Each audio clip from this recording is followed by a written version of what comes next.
दोस्तों, कैसे हो आप सब। आज हम आपके लिए लेकर आए हैं बिल्कुल शुरुआत से क्लास 7th की मैथ एक्सरसाइज फर्स्ट। तो देर किस बात की, आइए शुरू करते हैं। Exercise 2C question number 7 512 by 729 को घन रूप में व्यक्त कीजिए। बहुत ही आसान तरीके के साथ आज इसको हम समझाने जा रहे हैं। तो आइए देखते हैं। 512 बटे 729 का घन रूप। तो इसके क्या करें, 512 के पहले फैक्टर कर लेना। क्या कर लेना? फैक्टर कर लेना 512 के। तो 512 के फैक्टर कितनी बार आएंगे? 2 कितनी बार आएगा? 9 बार आएगा। अभी जैसे पिछली वीडियो में मैंने बताया था। तो 2 का पाड़ा पढ़ना है कि सीधे 5 आ जाए। 2 दूना 4, 1 बच गया। इस 1 के आगे लगा दो, हो जाएगा 11। 2 पंचे 10। अब इस 2 को इस 2 के आगे लगा दो। सॉरी, यहाँ पर 1 बचा। इस 1 को 2 के आगे लगा दो, हो जाएगा 12। 2 छंग 12। अब 6 आ रहा है, इसका मतलब 2 से डिवाइड हो जाएगी। तो 2 का पाड़ा पढ़िए कि 2 आ जाए। 2 एक कम 2। 2 का पाड़ा पढ़िए कि 5 आ जाए। तो 2 दूना 4। 5 से ज़्यादा ना हो, 5 से कम हो जाए भले, ठीक है।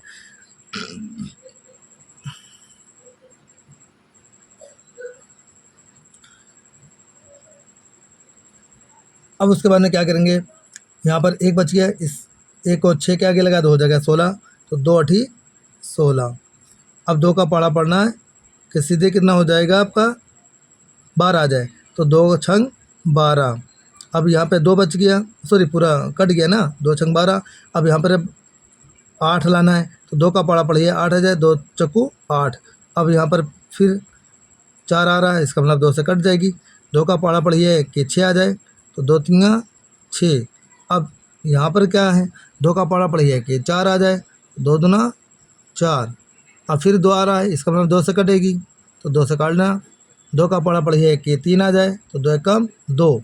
अब 2 का पाड़ा इस 1 को 2 एकम 2 आ गया। अब यहाँ पर 1 बच गया। इस 1 को 2 के आगे लगा दो, हो जाएगा 12। तो 2 छंग 12। अब यहाँ पर आ रहा है 6, इसका मतलब 2 से कटेगी। तो सीधे लिखो 2। और यहाँ पर 2 का पाड़ा पढ़िए कि 16 आ जाए।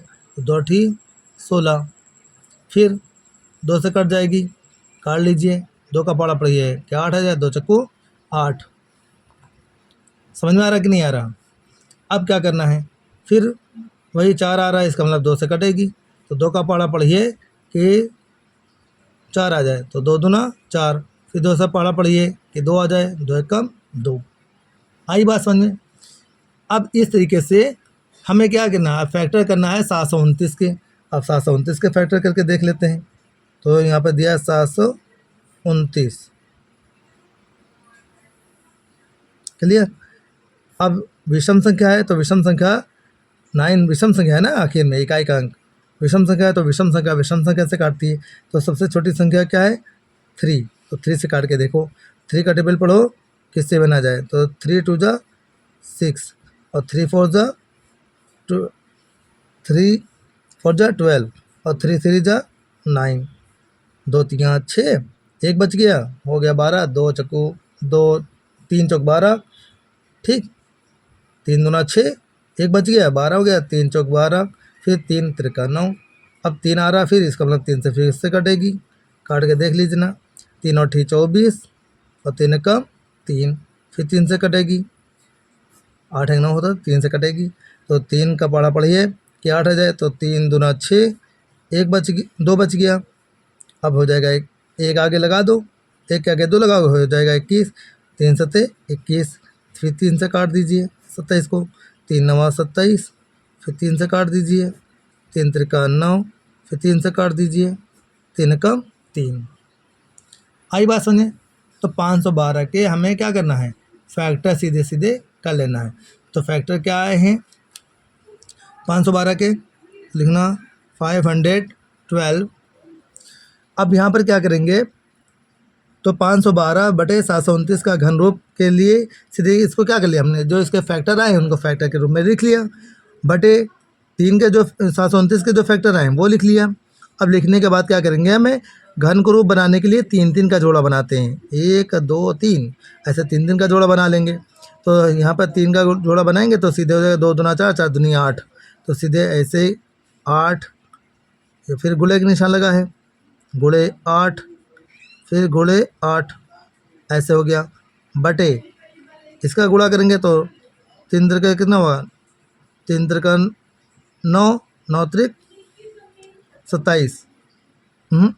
3 जोड़ा बनाना है तो एक ये हो जाएगा, दूसरा ये हो जाएगा और तीसरा ये, 3 जोड़े बनेंगे, है कि नहीं। तो 3 त्रिक 9, ठीक, गुणे 9 और गुणे 9, 3 बार 9 होगा, 3 बार 8, 3 बार 9। अब ऐसे ही हुआ तो 8 को ऊपर घात क्या कर लेंगे, 3 लिख लेंगे, बटे 9 की घात भी 3 कर लेंगे। तो अब क्या आ गया, 8 बटे 9 बेस अलग अलग है, इसके लिए इसको हम ऐसे ही लिख लेंगे। और घातें एक जैसी हैं तो पूरे का ब्रैकेट लगा करके घात को एक बार लिख लेंगे। ओके, यही आपका आंसर हो जाएगा। That's all.